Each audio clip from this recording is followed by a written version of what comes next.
Hello there everybody, my name is Adam Clery and you may remember me from recent guest appearances on SmackDown Ups and Downs. Ups and Downs. Looks like we can wear yellow on Fridays and Mondays as well then. Do we have everybody's attention now? But if you missed that, you might also remember me from living completely rent-free in Simon Miller's head. You know at this point in the video, Adam Clery, who does Ups and Downs for NXT, decided to invade my video.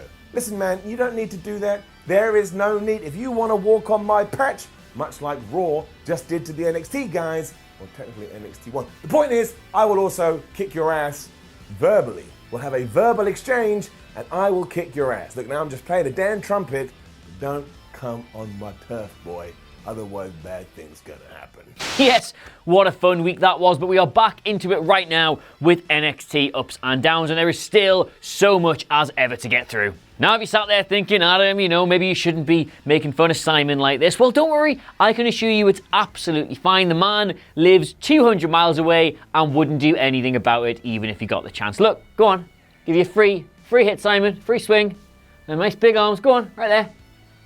See, nothing. So with that attended to, we can get back to talking about the greatest 2 hours of professional wrestling television currently in the world today. And NXT has so much to do at the moment. They've got the small matter of making Raw and SmackDown watchable for the first time this year, and the small matter of setting up their first major pay-per-view since arriving on the USA Network. So those are a lot of plates that need to be spun, and some plates that need to be spun in two directions. Well, I'm not a magician. And you know the drill by now. We give all the good bits and up, and we give all the bad bits are down, and the bits that are neither good nor bad, they are neither up nor down. So without further ado, my name is, of course, Adam Clery. On Thursdays, we wear yellow, and these are all the ups and downs for NXT.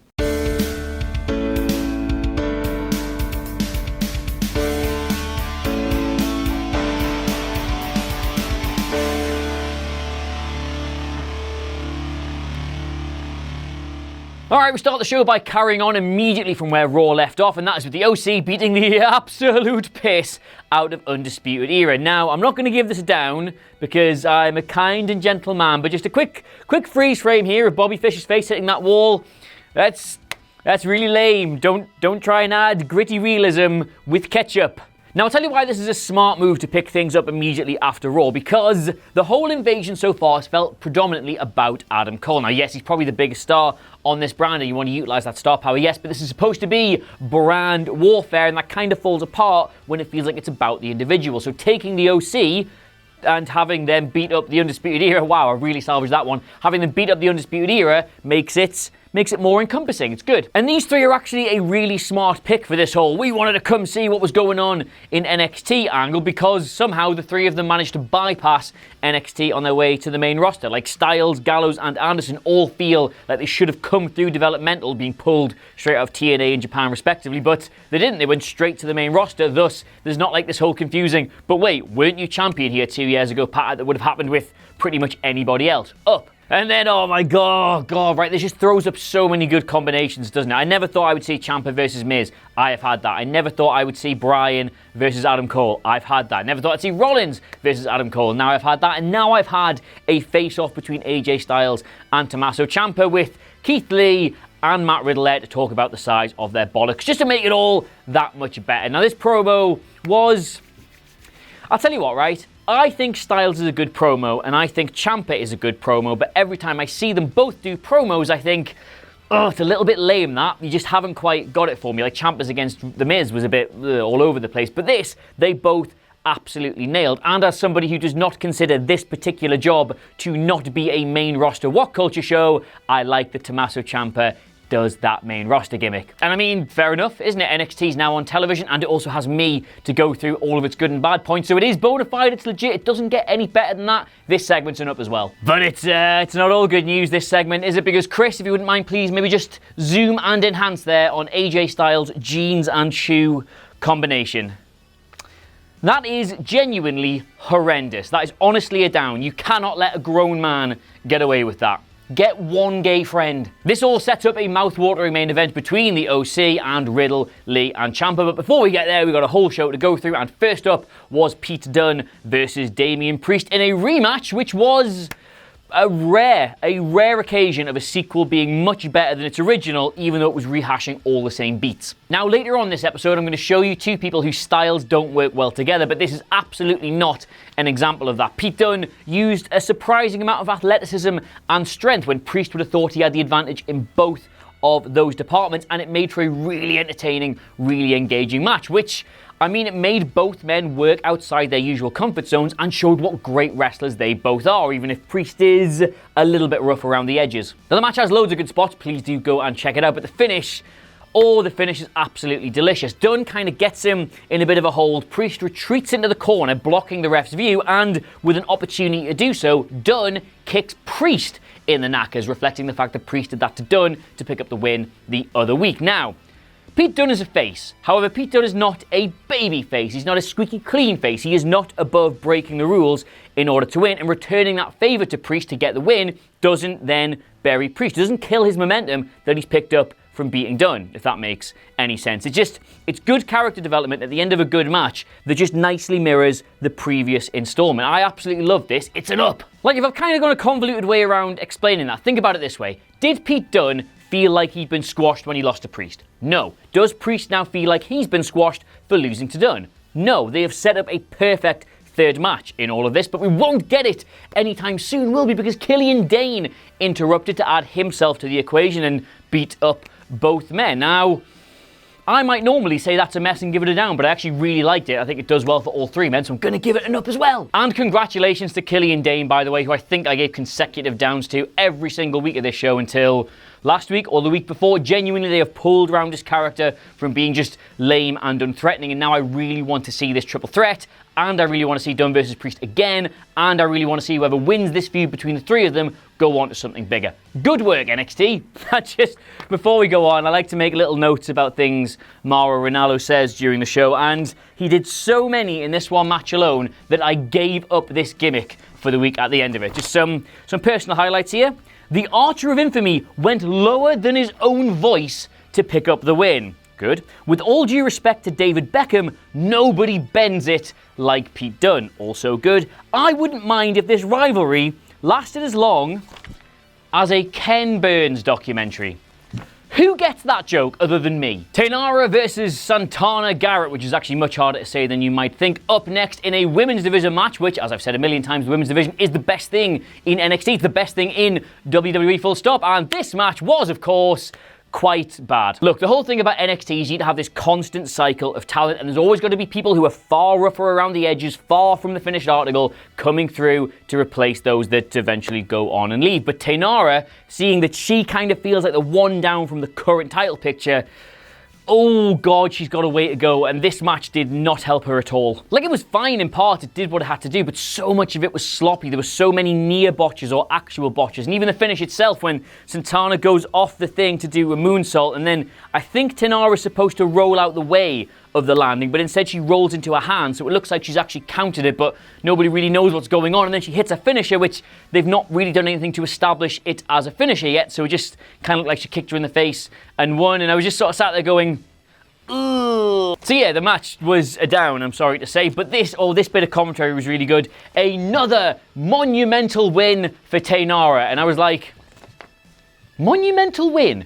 I can't even remember her having a regular win anytime, so I've done my research because, lol, yes, I do research, and the last time she won anything on television was the first round of the Mae Young Classic 2018. For what it's worth, I really like Taynara. I think there's a good gimmick in there and a very good wrestler as well, but just the problem with NXT being on television now is there is no room for these kind of unfinished matches, and here is hoping she picks up soon. Hey, it's an Angel Garza promo, and I said last week that they're very good at rehabilitating people after a loss, and he did, yes, get his arse fed to him by Tommaso Ciampa, but by virtue of last week's promo and this week's package, it kind of felt like he was on the way back to somewhere interesting, and I was interested to see what they did with him, and they gave us another one here, and again, that's good, so it's an up. Alright, so that slight knock to the women's division was going to be easily fixed, you assumed, because Dakota Kai was facing Shayna Baszler next. Now, these two women have a lot of history. Dakota Kai's been on an upward trajectory of late, and Baszler really needs a match to assert her dominance. So, all the ingredients are there. Just realised that my tone of voice implied this was going to be bad, but it wasn't. It was actually my match of the night. Dakota Kai,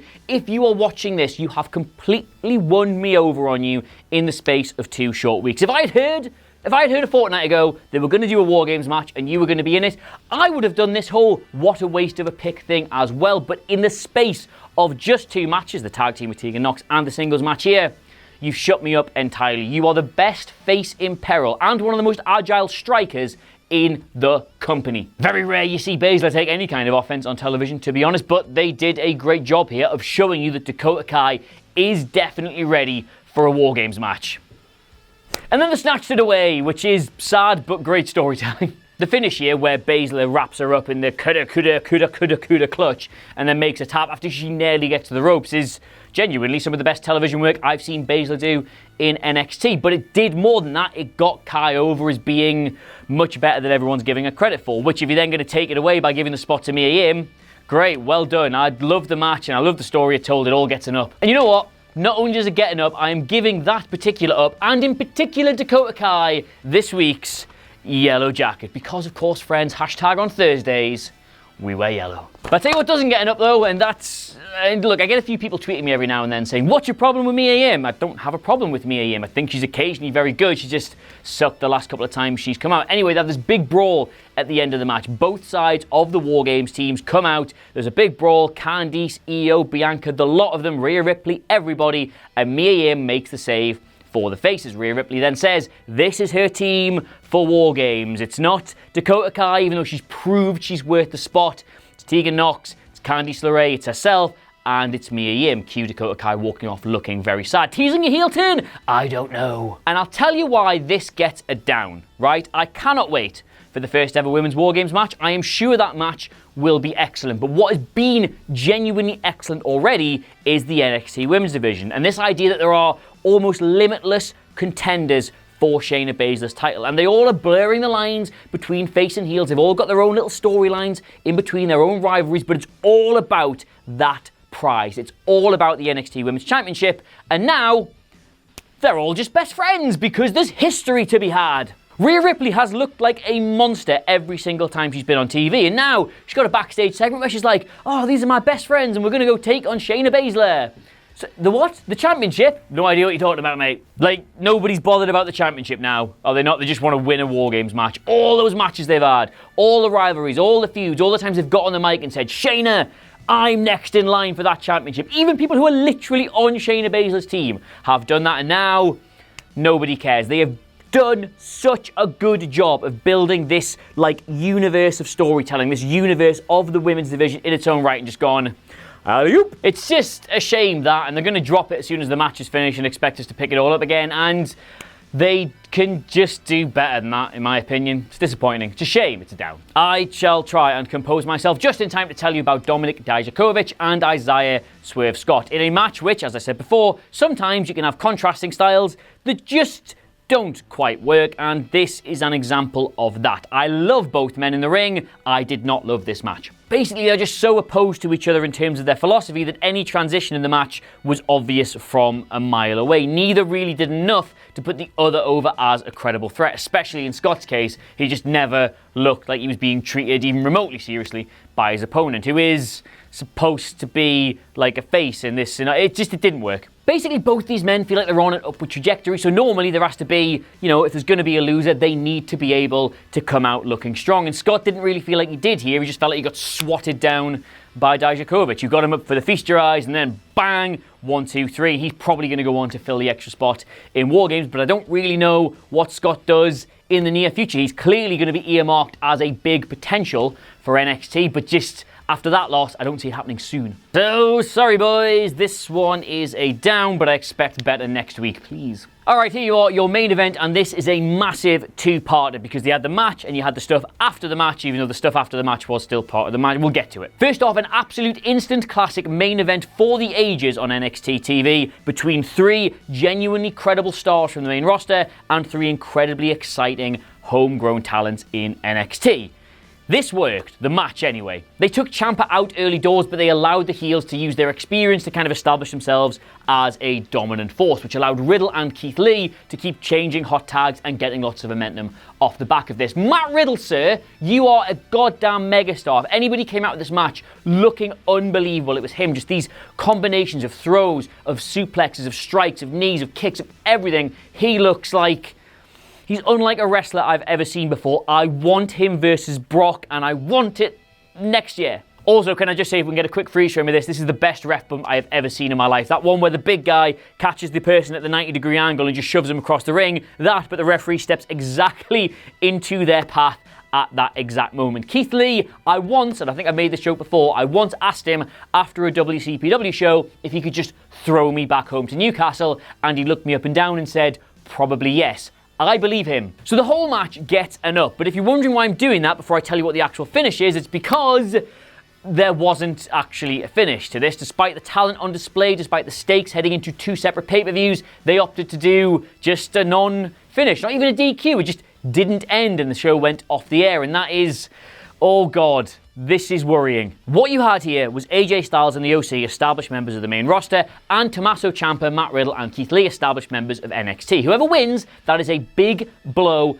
for the opposition heading into Survivor Series. For NXT, it establishes them as this onslaught, this oncoming force that the main roster does not know how to deal with. If the other guys win, it establishes the main roster as maybe having been more than NXT could chew, having bit them off. That was slightly convoluted, but you get my point.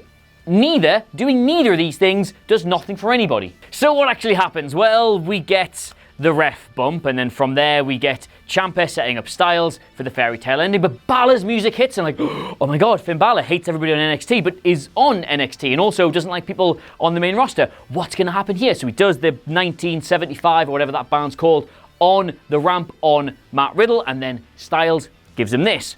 Balor shoots back with that, and you're like, oh my God, Bullet Club, he's gonna be on their side, this is amazing. So then Styles goes to set up Ciampa for the Styles Clash, but Adam Cole comes out of nowhere and super kicks Styles. Oh, Adam Cole saved the day for NXT, and then he hits Tommaso Ciampa in the back of the head, and I'm just sat there like if you're wondering why I've just been so manic explaining that, it's because that's how it played out, and I just kind of sat there like, eh?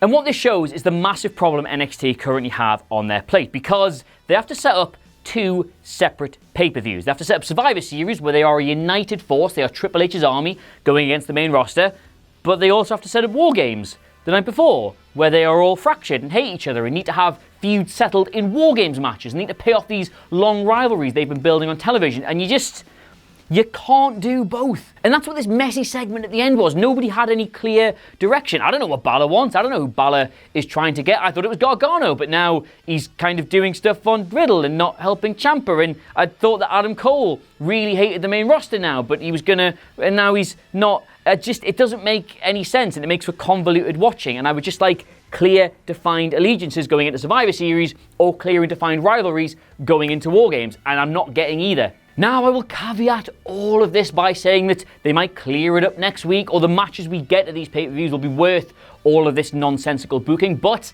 I have to grade NXT in the here and now on its own merits, and in the here and now on its own merits, they contrived to put together a great match between AJ Styles, the OC, Tommaso Ciampa, Matt Riddle, and Keith Lee, with interferences from Adam Cole and Finn Balor, and it somehow wasn't good. I have to give that a down, because like the go-home shot of the first episode, it was, yeah, it's exciting, but I need narrative, I need story, I need sense, I need method behind the madness, and this was just madness. Literally, I am ripping my own heart out to give a segment with that many raw ingredients, including a very good match, a down, but there we are. Ba-bum, ba-bum, ba-bum, ba-bum. Are you happy? Basically, right, WWE, just a small piece of advice here for you. If you want to include NXT in something as complex as Survivor Series, maybe don't do it 2 days after War Games has to go on. I mean, you don't mind moving them around on WrestleMania weekend, or bumping them from the Royal Rumble entirely to suit your own needs. Maybe suit theirs every once in a while as well. Or God, I don't know, even simpler than that, maybe don't come up with an itinerary for your roster, which involves the Saudi royal family having to sign off on a flight 177 members of your crew are on, that lands 3 hours before SmackDown starts, so you then end up having to draft up NXT to bail you out of your own idiotic scheduling. That's That's the NXT, if you will. So there you have it, those are all the ups and downs for this week's episode of NXT. Let me know what you made of it all in the comments below, and of course don't forget to like, share and subscribe. But in the meantime, thank you so much for watching. I've been Adam Clery. On Thursdays we wear yellow, and I will see you soon. Won't I, Simon?